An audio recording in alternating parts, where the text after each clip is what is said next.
So at its heart, what we're really trying to do here is build a map. It's a map for those who aren't with us yet, whether they're Christian or non-Christian, so they might know how and whether to join us. But it's also a map for those who are already with us, so they know what it's going to look like to move forward from where we are to the biblical vision that we have identified.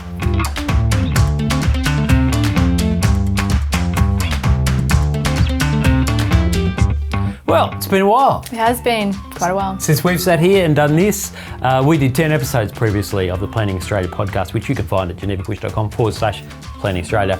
But over the next few months, we are going to be regularly releasing episodes on this. So you can go and you can see the podcasts and the videos and the ebooks there to keep thinking about how it is we reach Australia, particularly as we think about what it looks like to plant healthy, evangelistic, multiplying churches that reach the lost. Hi, my name is Madeline Galea and this is Derek Hanna. He's the Director of Church Planting here at Reach Australia, or as you might know as Geneva Push. And this is Madeline Galea. She's the Recruit and Assess Manager for Reach Australia for the Plant section, which again, you might know as Geneva Push. Yeah, and today's episode is building the plumbing for church plants. So one of the helpful images that's become popular over the last few years in church life is poetry and plumbing. The poetry is the biblical vision casting, the stories that inspire the imagination and really draw people in. The plumbing is the mechanics. It's the structures and the processes that help people partner in what the church is going to do to achieve that vision. So having worked on the poetry, your vision and values in previous episodes, we're now going to turn to the plumbing to help this church plant get off the ground, reach those that you're hoping to reach.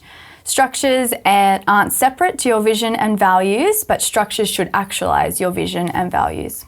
That's right. So as we work through this section, we're going to be laying out a framework, and particularly as we think about church planting, how you do this from the ground up. Alongside this, you want to be thinking about how you walk your launch team through this process as well. So you're going to need to be often one step ahead, but you don't want to be so far ahead that people have no say or no shape in what it is. And so that's what we're going to be doing, building a framework for how we build this plumbing to have shared agreement, shared values, shared input, shared ownership across your church plant. Yeah. Now we've got a course that sits alongside this called Mobilising for Mission, and it would be worth spending some time working through that course. And there's a little bit of overlap, but here you're going to be focusing on, well, what's really needed if you're building the plumbing from the ground up in a church plant context. Yep. So we're going to give 3 principles that we're going to work on and expand in. They really filter out through the whole course we're doing here, this section of it. Here's the first one. First, don't do things in isolation. Don't do things in isolation.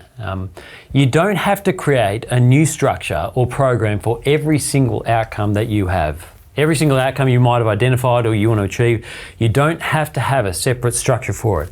That's not how our lives operate. It's not how our communities operate at all. If we're clear about the outcomes that we want to drive towards in the end, where we're going, that then helps us shape and think about what structures can we create? How do we think about this from a fresh perspective in order to get to those outcomes while creating the minimum viable dose of the plumbing part of the structures part?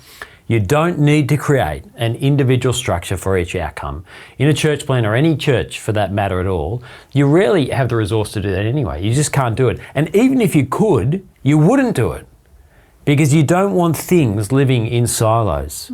So as we consider the plumbing, we're looking to identify and create minimal structures that nurture and facilitate multiple outcomes while you are continually assessing as you go on, as your church gets bigger, as people join you, as barriers are broken, while assessing whether they still are the most effective way to do things. That point will become more apparent as we move forward. We'll tease that out. Yeah.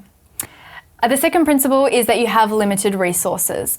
So this is a given in a church plant. Fewer people, fewer finances, often a rented facility. There might be restrictions and more requirements. It just you need more effort to make changes. often set up every single week and pack up, all of which means you're really going to need to be quite shrewd about what kinds of plumbing you create in your church. And so what we're trying to do in this process as we build towards launch and post-launch is identify what are the most effective things that we can do and then do them as well as we can. And often the hardest decisions in this area won't be what are we going to do, but it's what will we not do. Absolutely. Here's a third one. Where possible, build what can be kept and improved upon. Build what can be kept and improved upon. Look, inevitably there are decisions you make early on, even pre-launch and then just post-launch in your church plan that you are going to have to undo later on. Inevitably, that's just what happens. You make decisions to get traction when you launch, to reach people when you launch, that you are going to need to undo when you hit a particular growth barrier. But as you build your plumbing, the encouragement is to think about how you can build certain things so you build upon them later. So you're not reinventing the wheel at each stage. And that helps build confidence in what you do, the structures you have. It helps build institutional knowledge. When you improve things over time, people are confident that things work. Every time you create something from scratch, there is a question mark in people's mind. Will this work? Will this get traction? How will it work? Before they become used to it. And so ultimately that can slow momentum. Now sometimes you do need to build things from scratch at different stages, but where possible, think about how you can build something that you can keep building on over time. I'll come back to that in a later video. So at its heart, what we're really trying to do here is build a map. It's a map for those who aren't with us yet, whether they're Christian or non-Christian, so they might know how and whether to join us.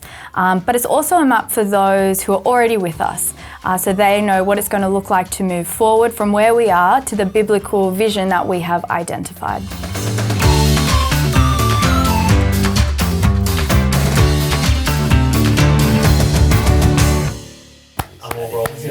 Exciting energy. Yeah. Okay.